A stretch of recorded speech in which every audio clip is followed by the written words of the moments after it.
اللہ جل شانہ و من والہ نے بندوں سے مطالبہ کیا ہے تقوی کا، عبادت کرو، تقوی اختیار کرو، میری مان کے چلو، میری مرضی کے خلاف کوئی قدم نہ اٹھاؤ، میرا اپنا ظاہر اور باطن میری مرضی کے مطابق رکھو۔ خالق جل وعلا شانہ نے عقل کی روشنی ہر انسان کو عطا فرمائی۔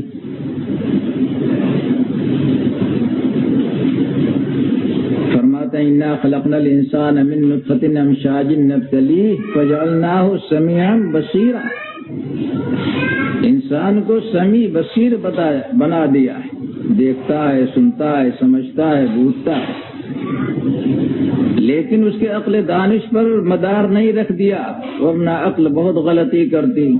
انبیاء علیہ الصلوۃ والسلام کو بھیج دیا، دنیا میں سب سے آخر میں حضور پاک صلی اللہ تعالی علیہ وسلم تشریف لے آئے انسان کی رہنمائی کے لیے، اپنی کتاب نازل فرما دی قرآن پاک ہدایت کے لیے۔ سارے اسباب ہدایت اللہ نے مہیا فرما کے اور مطالبہ کیا ہے کہ ہدایت اختیار کرو، راستے پر لگ جاؤ، میری مان کے چلو، تقوی اختیار کرو۔ انسان کو اللہ نے ظاہری اعضاء دیے ہیں جن کو جوارح کہا جاتا ہے، جو نظر آتے ہیں، ہاتھ ہے، پاؤں ہے، زبان ہے، آنکھ ہے، کان ہے، یہ جوارح ہے، ظاہری اعضاء۔ اور ایک باطن بھی انسان کا بنایا ہے، اندر ایک چیز ہے، اندر ایک انجن ہے، مشین ہے، جس کو باطن کہتے ہیں، جس کو قلب کہتے ہیں، دل۔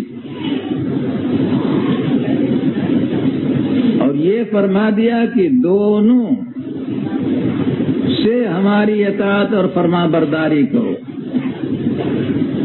ظاہری حکام بھی بتا دیے، جوارح سے یوں کام لو، ہاتھ کو ایسے استعمال کرو، پاؤں کو یہاں استعمال کرو، آنکھ کو ایسی جگہ استعمال کرو، زبان ایسے استعمال کرو، کان سے یہ سنو، سارے جوارح کو کا کام وظیفہ بتا دیا،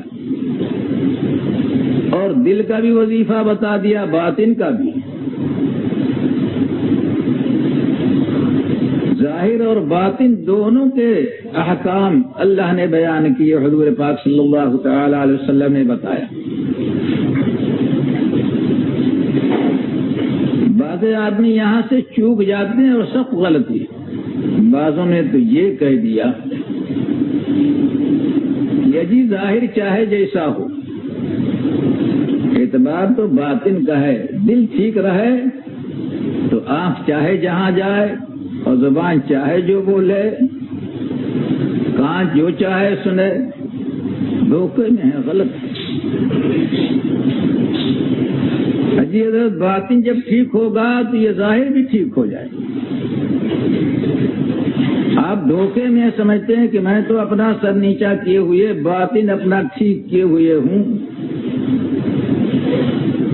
ظاہری اعضاء جو چاہیں کریں، جی نہیں، وہ آپ کا باطن ٹھیک نہیں ہے، دھوکے میں آپ۔ حضور پاک صلی اللہ تعالی علیہ وسلم ہدایت کے لیے اللہ نے بھیجا۔ بخاری شریف کی روایت ہے، آپ فرماتے ہیں سنو الا، یہ تنبیہ کا کلمہ ہے تاکہ آدمی پورے طور سے متوجہ ہو جائے، جیسے اپنے محاورے میں کہتے ہیں بھائی سنو، خبردار ہو جاؤ، خیال سے سنو، الا سنو۔ جسم کے اندر ایک مضغہ ہے، گوشت کا ٹکڑا ہے، جب وہ ٹھیک ہو جاتا ہے تو سارا جسم ٹھیک ہو جاتا ہے، وہ بگڑ جاتا ہے تو سارا جسم بگڑ جاتا ہے۔ اللہ پھر تنبیہ فرمائی، وہی القلب، وہ مضغہ قلب ہے، دل ہے۔ حدیث پاک نے یہ بتا دیا کہ دل یہ اندر یہ بادشاہ ہے، یہ حاکم ہے، حکمراں ہے، یہ ٹھیک ہوگا تو سارے اعضاء ٹھیک ہوں گے، یہ بگڑے گا تو سارے اعضاء بگڑ جائیں گے اور سب گڑبڑ کریں گے۔